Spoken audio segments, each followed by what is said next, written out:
अस्सलाम वालेकुम, आप देख रहे हैं मेरा ऑफिशियल यूट्यूब चैनल। मैं हूँ यशवीन जमाल। आज के व्लॉग में बात करेंगे दो अहम समातें जो कि होने वाली हैं। एक तो जुल्फ़िकार भुट्टो का जुडिशल कत्ल हुआ था, अदालती कत्ल हुआ था या नहीं हुआ था, इसके हवाले से। दूसरा मिलिट्री कोर्ट्स होनी चाहिए या नहीं होनी चाहिए, उसको लेकर एक फैसला सुप्रीम कोर्ट के एक 5 रुकनी बेंच का, जिसको दोबारा से उसकी समाअत की जा रही है, और इस मर्तबा 6 रुकनी बेंच है जो समाअत करेगा। तो क्या मामलात हैं, उससे जुड़े कुछ उसके हवाले से भी बात करेंगे। आखिर में कुछ बात करेंगे गजा के हवाले से।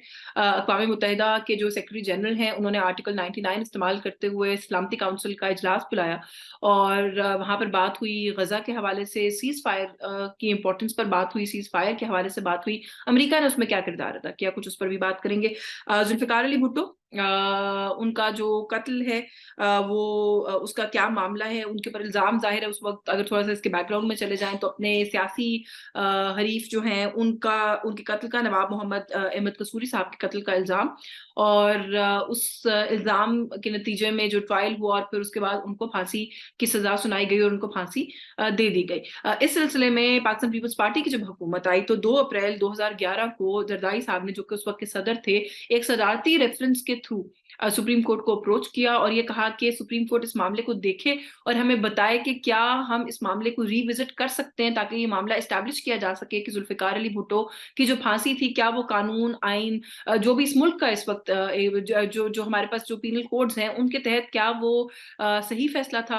क्या उस कत्ल को, उस फांसी को अदालती कत्ल करार दिया जा सकता है, क्योंकि हमें पता है कि उस वक्त के जज साहिबान में से एक साहब की वीडियो भी निकली और बहुत सारी बातें और बहुत सारी कंट्रोवर्सीज हैं जो भुट्टो साहब की फांसी के इर्द गिर्द हैं। तो पाकिस्तान पीपल्स पार्टी जब हुकूमत में आई तो उनकी तरफ से ये फैसला किया गया कि इस मसले को रिविजिट करने की कोशिश करनी चाहिए। तो ये मसला, ये रेफरेंस, सदारती रेफरेंस जो है वो 2011 से पेंडिंग है, जिसको अब फाइनली टेकअप किया जा रहा है, और गालिबन 12 दिसंबर को जो है वो इसकी हेयरिंग होनी है, समाअत होनी है। अब इस मसले को लेकर 2-3 बातें। एक तो ये कि एक हिस्टोरिकल रॉन्ग है, एक तारीखी गलती है, उसकी अगर तस्हीह कर ली जाए और अगर हो जाए तो मेरे ख्याल है खासी खुशाइन बात है, हो जानी चाहिए।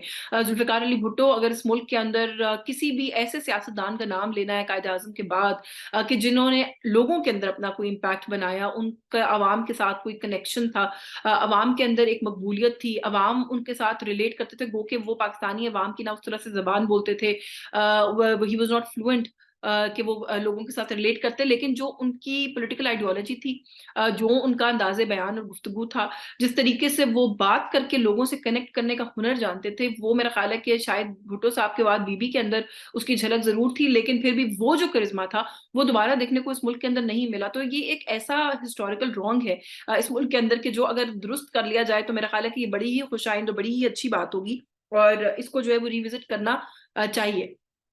तो 12 दिसंबर को ये रिविज़िट होगा। इस रेफ़रेंस को टेक अप किया गया है। अब जो बहस है इस रेफ़रेंस के इर्द-गिर्द वो ये है कि क्या ये एक ओपन ट्रायल या लाइव टेलीकास्ट, क्योंकि आपको पता है कि फ़ाइज़ ईसा साहब ने आने के बाद जो अपनी पहली हियरिंग थी उसको भी लाइव टेलीकास्ट किया।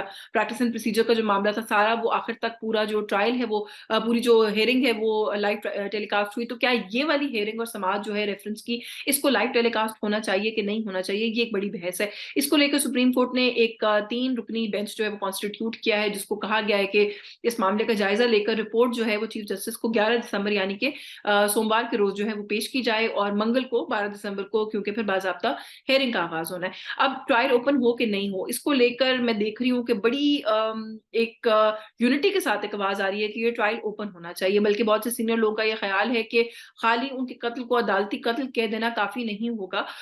अगर हम इस ट्रायल को पब्लिक तक ओपन नहीं करते तो फिर भुट्टो साहब की का एक मरतबा फिर से ये अदालती कत्ल होगा, भले फैसला कोई भी आए। ये एक बड़ा स्ट्रॉन्ग ओपिनियन है जो आ रहा है कि एक कत्ल तो हो गया, अदालती दूसरा कत्ल मत कीजिए। अवाम जानना चाहते हैं, इसको अवाम के सामने खुलकर आने दीजिए कि माजी में उस वक्त क्या हुआ था, भुट्टो साहब के पूरे कत्ल का जो मामला या ट्रायल का जो मामला था वो क्या था, उसके अंदर कौन से लकूनास, फॉल्ट्स या फ्लॉज थे।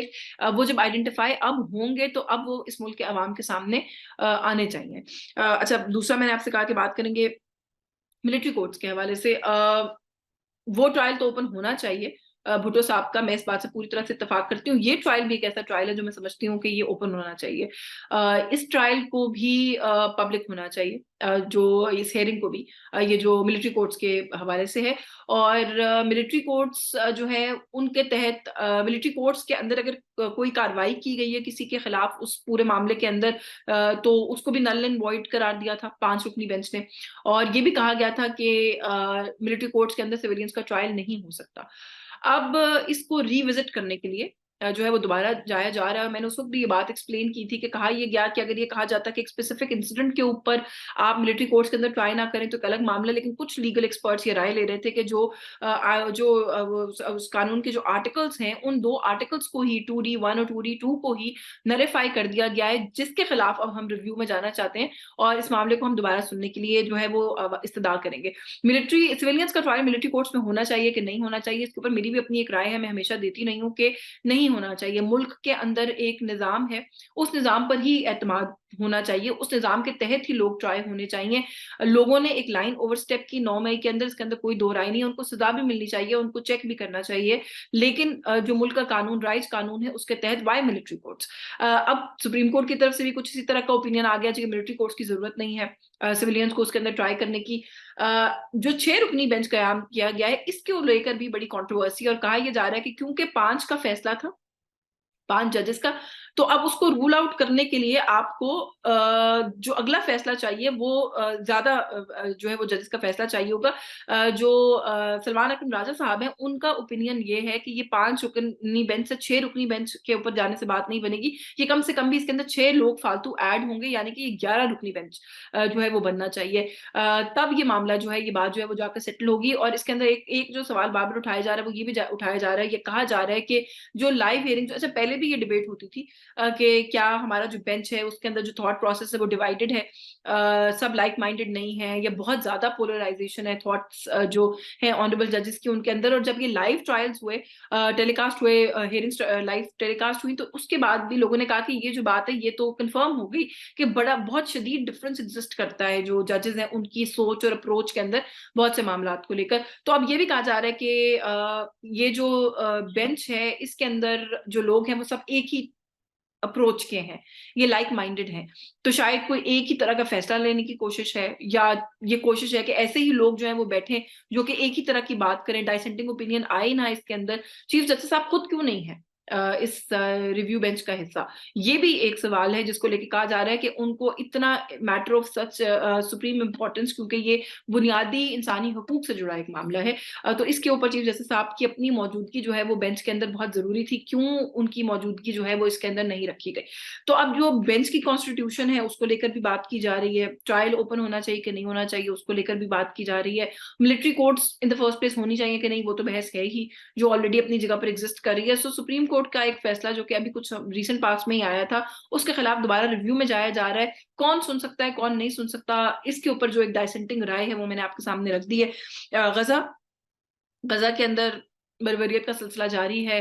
स्टैट्स और फिगर्स और वो उनसे मेरा ख्याल है बात जो है वो आगे चली गई। 17,000-17,500 बल्कि तकरीबन 18,000 के करीब फलस्तीनी जो है वो अभी शहीद बताए जा रहे हैं। इसराइल का जो नुकसान है इसराइल उसको रिपोर्ट नहीं कर रहा। बहुत से ट्विटर अकाउंट्स ऐसे हैं जो कि मुझे ऐसा लगता है कि वहां से वीडियोस और बहुत सारी चीजें ऐसी आ रही हैं जिनसे ये साबित हो रहा है कि इसराइल का भी खासा नुकसान हो रहा है, लेकिन वो इस बात को एडमिट नहीं कर रहे। इंटरनेशनली दुनिया भर में इस मसले को लेकर एहतजाज हो रहे हैं। मैं मुसलसल कह रही हूँ कि उससे ये कम से कम साबित होता है कि कलेक्टिव इंटरनेशनल कॉन्शियस लोगों के अंदर जो है वो जिंदा है, वो बहाल है उनका जमीर। लेकिन जो हुकूमतें हैं वो कैसे बिहेव कर रही हैं, लोगों के प्रोटेस्ट करने से क्या फलस्तीन के जो हमारे लोग हैं जिन जो इतनी बड़ी कुर्बानियां दे रहे हैं उनको कोई प्रैक्टिकल फायदा हो रहा है कि नहीं हो रहा, तो वो तो नहीं हो रहा। अक़वाम मुत्तहिदा की तरफ से इजलास बुलाया गया, रेजोल्यूशन लाई गई कि सीज फायर जो है वो होना चाहिए गजा के अंदर। सीज फायर की रेजोल्यूशन को अमेरिका बहादुर ने वीटो किया।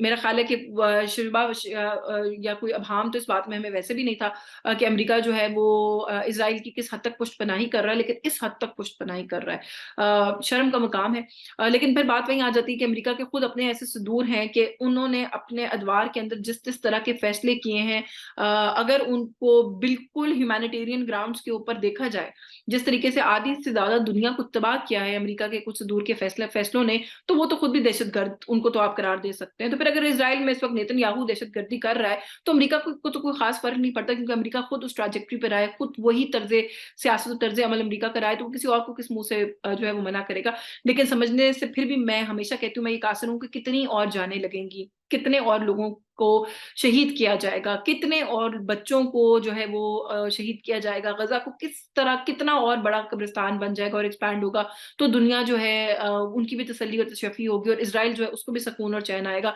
क्योंकि वो तो ऐसा लग रहा है कि it is not going to stop at anything right now. जो एयर स्ट्राइक्स है उनका सिलसिला जारी है, फास्फोरस बम फेंकने का सिलसिला जारी है, और उसके ऊपर जब सीज़ फायर के लिए दुनिया आवाज़ उठाती है, दुनिया के बाकी ममालिक आवाज़ उठाते हैं, तो अमेरिका जो है वो आगे आ जाता है सपोर्ट करने के लिए, और वीटो का इख्तियार जो है वो इस्तेमाल करता है। तो आई डोंट नो कि किस तरीके से हम स्टैंड लें इस इशू के ऊपर, तो ये मसला जो है वो हल होगा, लेकिन इस मसले को हल होना पड़ेगा, इस मसले को हल करना पड़ेगा। उसके अलावा कोई चॉइस नहीं है हमारे पास। जिस तरीके से वहाँ पे लोग मर रहे हैं, क्या गज़ा में रहने वाले जितने भी लोग हैं, सबको मिटाकर इज़राइल दम लेगा? क्या दुनिया आँखें बंद करके इसको होता हुआ देखती रहेगी? ये एक सवाल है, जो मैं आप लोगों के लिए छोड़े जा रही हूँ। अगले व्लॉग्स में भी कोशिश करूँगी कि तफ़सील के साथ जो ये मसला है गज़ा का, इसके ऊपर मैं बात करती रहूँ, क्योंकि हम जितना भी अपना हिस्सा डाल सकते हैं, हमें डालने की ज़रूरत है।